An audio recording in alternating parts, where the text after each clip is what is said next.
మండల కేంద్రంలో CPM party మండల కమిటీ సమావేశం ఏర్పాటు చేసుకోవడం జరిగింది. ఈ సందర్భంగా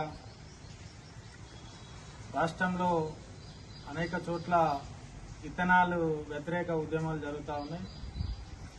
ఎందుకంటే ముందు దిలావర్పూర్లో, నిర్మల్ జిల్లా దిలావర్పూర్లో ప్రజలంతా ఏకమై, అక్కడ ఉన్నటువంటి మండలంలో ఉన్నటువంటి చాలా గ్రామాలు ఏకమై పోరాటం చేసి దిలావర్పూర్లో ఇథనాల్ ఫ్యాక్టరీని రద్దు చేసుకున్నారు అక్కడ ఉన్నటువంటి ప్రజలు.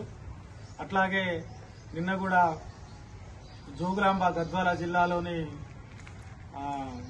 ఇథనాల్ ఫ్యాక్టరీ ఏర్పాటును అక్కడ ఉన్నటువంటి 12 గ్రామాల ప్రజలు, చుట్టుపక్కల ఉన్నటువంటి 12 గ్రామాల ప్రజలు అనేక పెద్ద ఎత్తున పోరాటం చేస్తా ఉన్నారు. అది చాలా ఉద్రిక్తతలకు దారితీసినటువంటి సంఘటన కూడా మనం చూస్తా ఉన్నాం. అట్లాగే మన బెజ్జంగి మండలంలో కూడా 2 ఇథనాల్ ఫ్యాక్టరీలు నిర్మాణం జరుగుతూ ఉన్నాయి.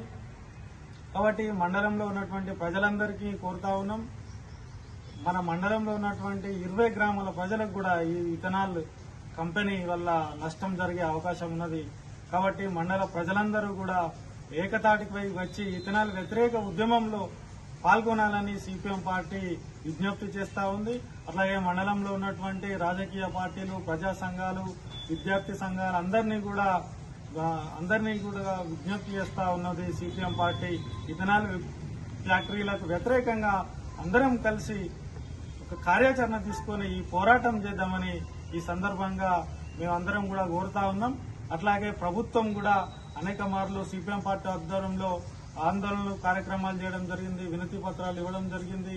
పర్యావరణ శాఖ ఈరోజు పర్యావరణ దినోత్సవం సందర్భంగా కూడా మా ప్రజల ప్రాణాలను కాపాడాలని, అట్లాగే మా మండల పర్యావరణాన్ని కాపాడాలని రాష్ట్ర ప్రభుత్వాన్ని సిపిఎం పార్టీగా కోరుతా ఉన్నాం. ఈ ఇథనాల్ ఫ్యాక్టరీని రద్దు చేసి మా ప్రాణాలను కాపాడాలని ప్రభుత్వాన్ని కోరుతా ఉన్నాం. సిపిఎం జిందాబాద్. ఒక ఫోటో తీయండి దూరం నుంచి.